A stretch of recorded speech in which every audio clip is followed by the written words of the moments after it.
even if goes through hardship. Yung vision mo sa buhay, lalong-lalo na yung binivision mong gawin para sa Panginoon, hindi yun maaapektuhan ng kahirapan ng buhay. Patuloy pa rin yun, mga kapatid. And then pangalawa, he is firm in its decision, in his son. He is firm in his decision in James 1:8. Kailangan, mga kapatid, sa buhay natin maging firm tayo sa ating decision, even if the things goes wrong na nangarot ng kapsat. James 1:8 na muna na dapat maging firm tayo. Dati tao nga awan iti firmness na kaslalang iti dandoyon iti baybay na yan laan na iti amin muna ng kapsat. Right. And then he knows from whom its authority came from and its strength. So, stand firm. Because he knows who fear its authority came from and its strength. Dahil alam natin kung saan at kanino galing yung lakas natin. Tingnan natin sa Luke chapter 9 verse 1. Pero ito, some part lang to, marami pa doon.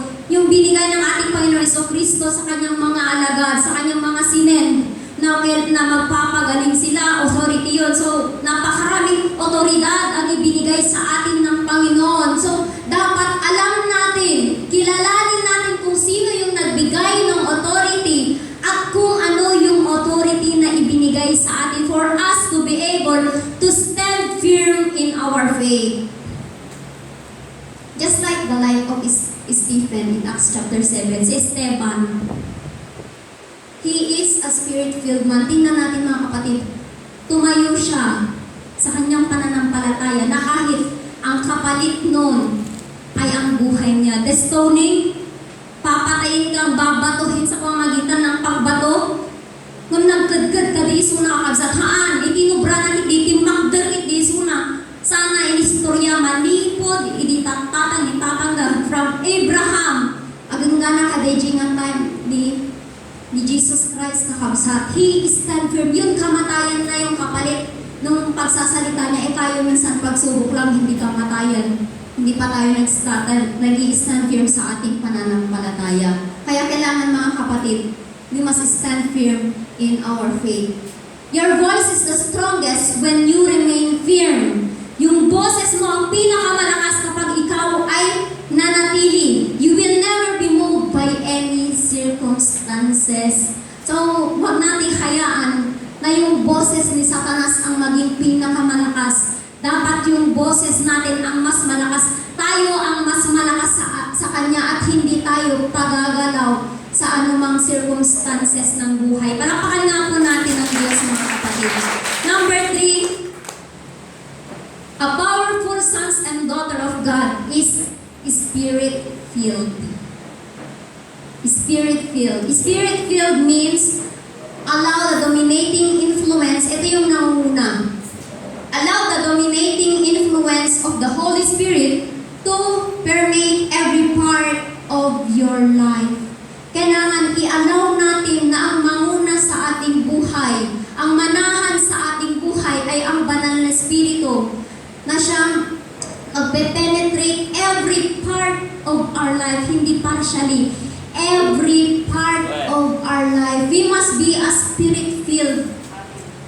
Hindi ka tatawaging empowered, pinalakas, makapangyarihan na anak ng Diyos if you're not a Spirit-filled man.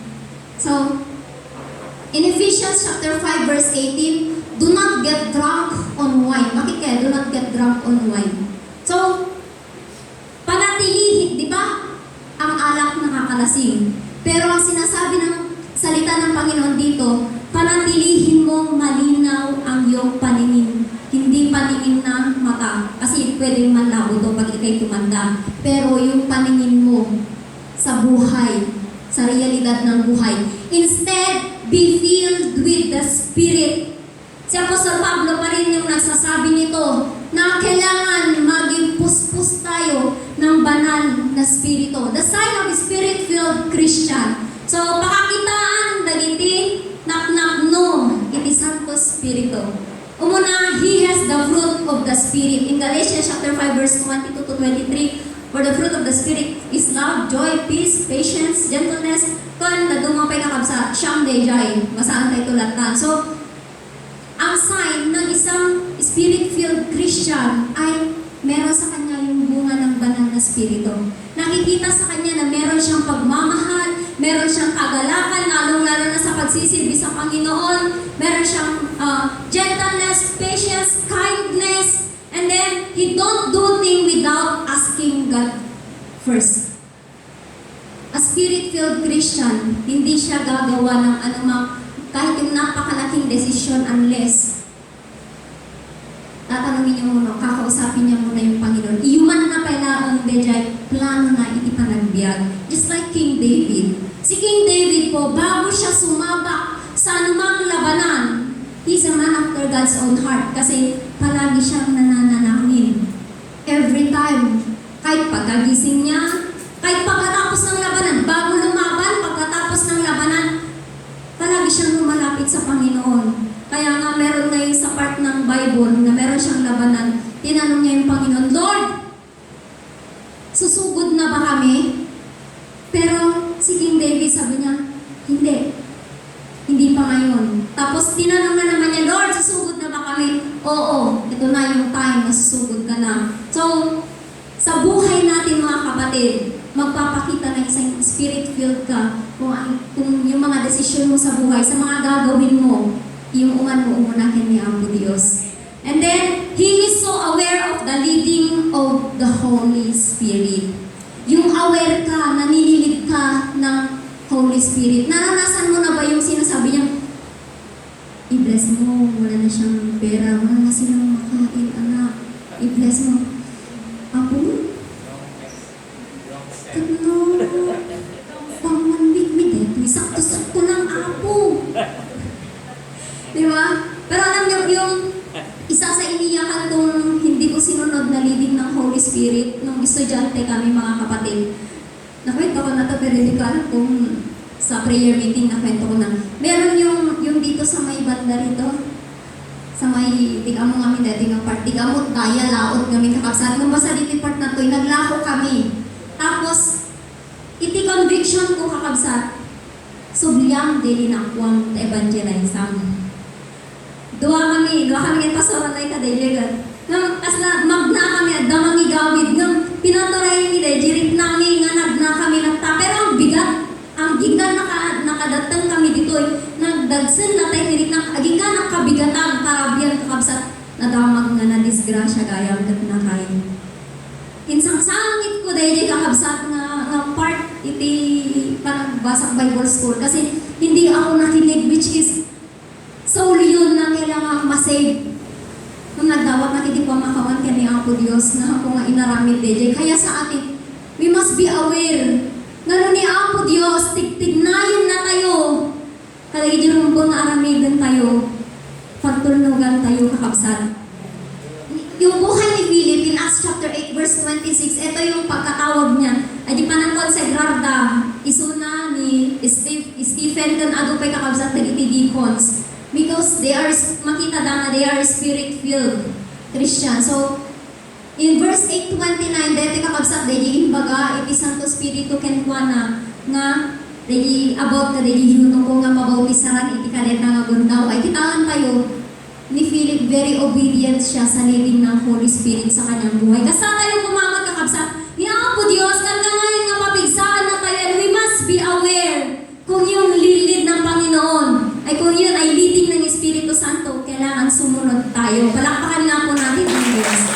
So, a believer who have been filled with the Spirit loves continuing to live in the fullness of the Spirit. Totoo mga kapatid, kung ikaw naranasan mo yung grabing filled ka na ng presensya ng Panginoon, ng Holy Spirit sa buhay mo, napakasarap ng pakiramdam eh. At yung sarap ng pakiramdam na yun, gusto mong hindi yun mahinto. At patuloy mo, yun isa iti pagbibiyagam iti inagdawal daw. May kapat ken maudi ko na he has boldness and courage. He has boldness and courage. At daan iti turod sa mga iti courage. Nga magsawari da ngamin meaning kakabsat yan di ko ang agasinsin da lagi doy. Medyo nagpadaan da iti meaning isang nga pinagkuang. Nga dito boldness, con courage, dito iti nagrigat ko nga medyo yung overcome, lalo na nauna ang nakiti kabakon kakabsat.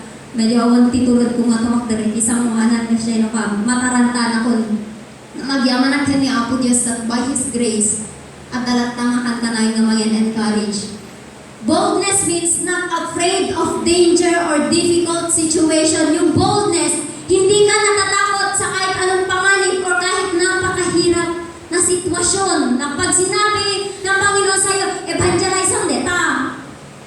Mamartat nga deta na agkab-kabin di asawa na. Diba? Diba gani ako Diyos, pero Lord, ang turod ko ako, mabutong na. Nabugbugin na di bakit na siya ito, di nga mapanamang evangelize kanya na.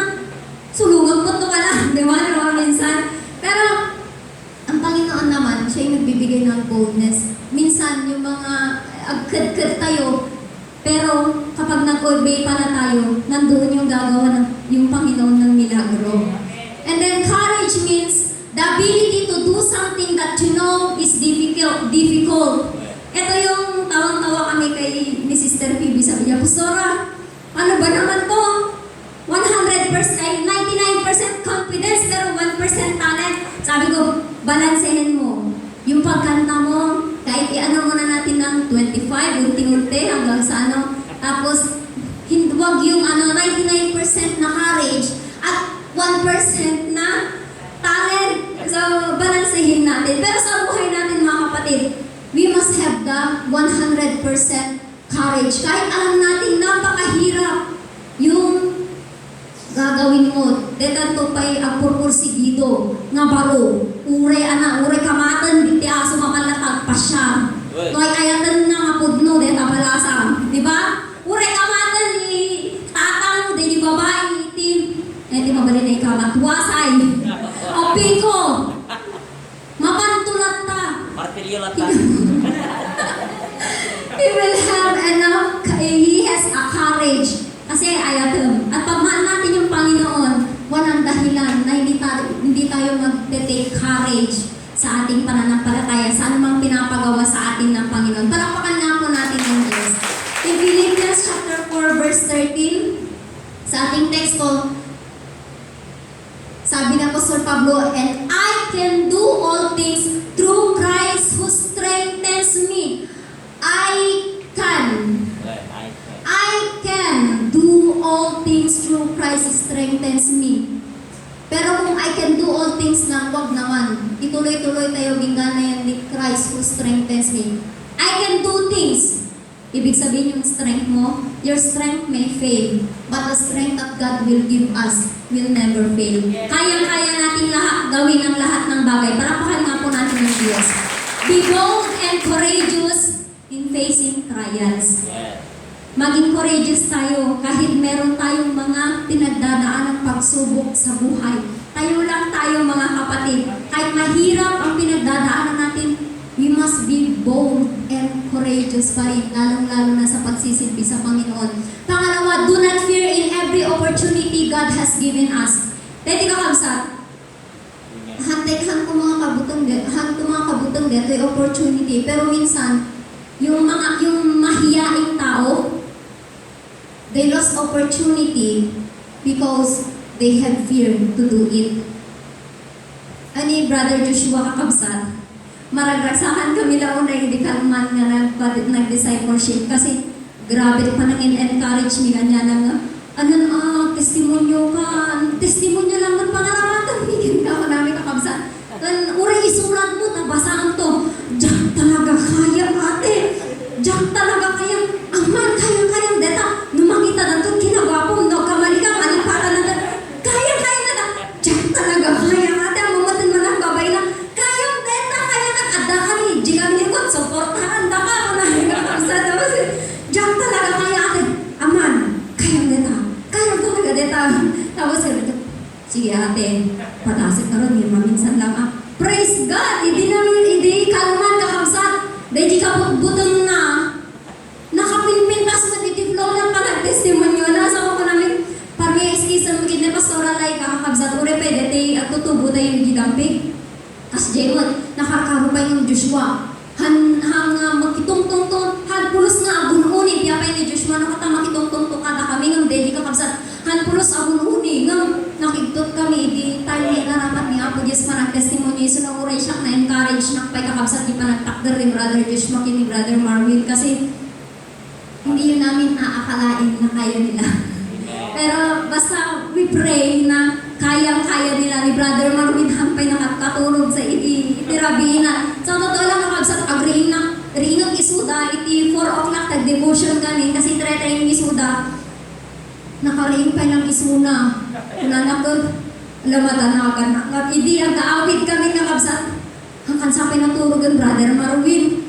Matanagan na marod pastura. Kunanak kakabsat. Agkakatawa kami. Hindi, Brother Joshua marod. Ani preparation, hindi na sa panakaturog. 1 week sa kakabsat kami ng panunod na hindi. Imbagami na ang testimony. Iso na 1 week na pinanpanunod ka. Dahil hanggang makakaturog. Hanggang makakaadna. Kadalamin na lang, practice ng praise the Lord. When we take courage and yung opportunity na dapat hindi natin katakutan, just like yung prayer, minsan ayaw nating mag-pray. Lalo ka giti baguhan, kuna ni Pastor Sikaman, ag-pray. Kita naman din, ako ba'y nakikita nga na pray. Sikaman, iti ag-pray, Sister Fe. All sa Sister Fe, dito. Sikaman, ag-pray, Sister Fe. Pastor, dahil ginagto na alay ko siya akon. Baka naagdagabagdan lang, baka kagbuhol-buhol ton. Pero alam po natin, when we take the boldness and courage that God is telling us, great miracles will happen. Yung akala mo hindi mo kaya, kakayanin mo pala. Pati yung entrusted gifts, di ba? Tamang-tawa ko kay Pastora Sonia noon, sabi niya. Ijay eskwela, siya mo na treasurer. Ito'y Bible school, siya mo na treasurer. No, retire na ito, mag-asawa na ito, si kanto treasurer district 1 yung people. Hala! Takot yung mga kwartan! Minsan, di ba? Huwag tayong matakot sa mga ni-entrust sa atin ng Panginoon na opportunity. Opportunity na ma-improve ng Panginoon kay Satanas na yan. Faithful yan sa binigay kong oportunidad na gagawin niya. Kailangan we must take the courage na gawin kung ano yung pinapagawa ng Panginoon sa buhay natin. Amen! And then, be positive even if Satan shows negativity. So, signs of being bold and courageous, yung positibo ka, na kahit yung pinapakita sa iyo ni Satanas ay negative na. In Deuteronomy chapter 31 verse 23, ito po yung kwento ni Joshua. Dahil si Kamamot biglaon na pagbalinan ni Apo Diyos na leader. Na si Kakumalakat sa saling pusa. Si Kabaling nga ang presidente. Ikaw luwam na ito, ribu-ribu nga Israelita, nagtangto ni Kulo na. So ako na nagod, hangko nga kaya namin ano na yung baga. Ni Apo Diyos na do not be dismayed. Be of good courage. Ilang beses niya sinabi kasi, di ba? Lalo na makita di negativity. Amok mo kasagot kinatanggan, nagitipada ko nga Kristiyano. Nagitipada ka tutubo, tapos siya kailangan nagbaling nga presidente. No way, Lord. Di ba naman minsan nakabsat? Pero, be positive. Even if Satan shows negativity, kahit pinapakita niya, kahit yung lahat na nasa paligid mo negative, maging positibo pa rin tayo, lalong-lalo na sa pananaw natin sa buhay. Palakpakan na po natin ang Diyos. No problem can withstand the assault of sustained thinking. Walang problema ang makatatayo kung napakaganda yung mindset mo. Amen. And as for my conclusion, mga kapatid, we are not born and called by God to be a weakling. Hindi niya tayo tinawag upang maging isang lampa, lalo-lalo na sa harapan ni Satanas. And weakling sons and daughter of God, rather as strong and powerful ones in Christ Jesus. Kasi yung kalakasan natin at yung kapangyarihan natin, hindi lang dahil sa atin, dahil yun sa kaloob ng ating Panginoong Jesucristo. And then, don't act like a prey in front of Satan. Huwag kang kikilos ng para kang ilalamunin ka ni Satanas. Be a lion who are not afraid of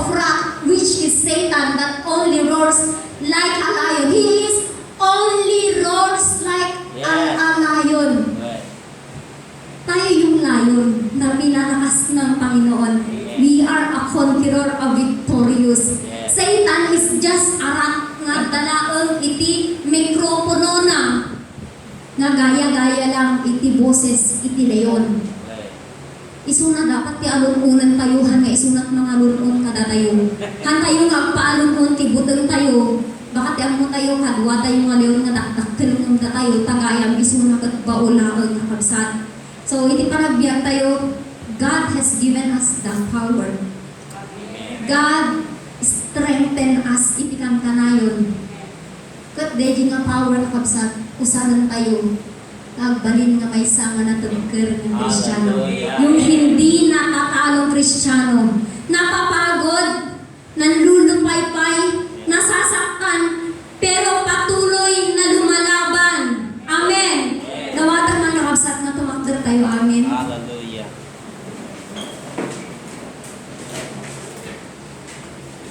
Wala naman tayong dapat ikatakot because our hope is in God. Our strength is in God. Our power is from God, who is powerful among all.